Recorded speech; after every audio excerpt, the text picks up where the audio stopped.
রাত্রে চিত হয়ে বাড়িতে ঘুমাবেন, চিত হয়ে এরকম করে। আরে এটা হাইকোর্টের উকিল, নাকটা বড়, গাল নাই, দেখতে রোগা পাতলা, কথাটা তো ঠিক বললো। আরে ঠিকই তো, আমি জয়নাল দাদা ছিলাম, জয়নাল চাচা হওয়াতেই এত কিছু পরিবর্তন হয়ে গেল।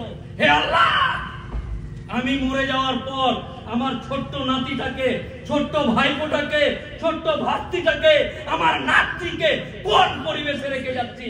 যেই পরিবেশে ৭৭ বছরের বুড়ো জানের মধ্যে ৩ মাসের একটা কন্যা সন্তানকে নিয়ে, ৭ মাসের একটা বাচ্চা মেয়েকে নিয়ে তার বিভিন্ন জায়গাতে অঙ্গ প্রত্যঙ্গে হাত দেয়। এই পৃথিবী তৈরি করে আপনি মরছেন? হ্যাঁ, এই পৃথিবী, এই সমাজ রেখে যদি আপনি মরে যান, তাহলে চাচাজি আজকেই সবাইকে মেরে ফেলুন।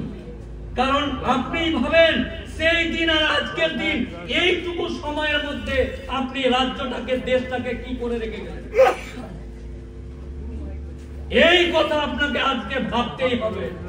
১ বিঘা ১ হাত জমি, একটা হাল, একটা কাপড়ের গোটলা নিয়ে মরছেন। এইদিকে যে আপনার কিছুই নাই।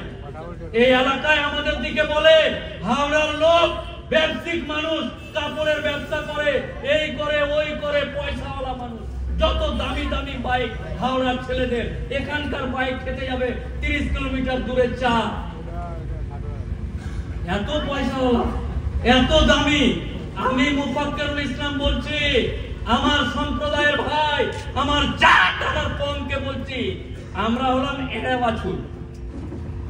ভিতরে কিছু নাই, এমনি মস্তানি, ফকটিয়া মস্তানি করে বেড়াচ্ছি। কাজের কাজ কিচ্ছু নাই, না দাম আছে না মূল্য আছে। নিজে নিজে নিজে মনে করছে আমি খুব দামি। আস্তে আস্তে সমস্ত কিছু হাত থেকে বেরিয়ে গেছে। চাচাজি, আপনাকে আল্লাহর কসম খেয়ে বলে যাচ্ছে, আপনাকে আজকেই জাগতে হবে। আপনাকে চাচাদিরকে, কেন না তো আজও আমার জাত, আমার কম, আমার সম্প্রদায় বাপ বেটা একসাথে বসে মদ খায় না। এখনো আমরা বাপ বেটা একসাথে বসে মদ খাই না।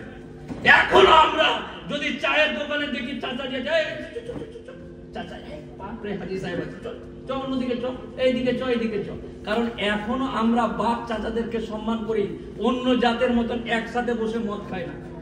এই সমাজ জাতিকে যেহেতু আমি আপনাকে এখনো সম্মান করি, যেহেতু আপনাকে এখনো আমি রেসপেক্ট করি, আপনাকে এই দায়িত্ব নিতে হবে। আপনাকে এই দায়িত্ব নিতে হবে। এই দেশ, এই সমাজে যদি আপনি আমাকে এরকম অবস্থাতে রেখে মারা যান, আল্লাহর কসম, আজ থেকে ৪ বছর আগে যখন এনআরসির কথা উঠে, আপনি কিন্তু আমার ছেলে, আমার বাপের কবরে গিয়ে, আমি আমার দাদুর কবরে গিয়ে লাফ মেরেছি। ৬২ সালের দলিল না দিয়ে মরে গেছিস মানে? এই দাদু, ৬২ সালের দলিল না দিয়ে মরে গেছিস কেন? এখন যে দিলীপ বোঝারা দলিল চাইছে, দেখ তাড়াতাড়ি দে। তো কবরে গিয়ে লাফ মেরেছি। আল্লাহু আকবার। সিজদাতে গিয়ে বলছি, রে আমার তো আধার কার্ডটা ঠিক আছে, আমার বউটার রেশন কার্ডের নামটা ভুল আছে, রশিদা ছিল খসিদা হয়ে গেছে।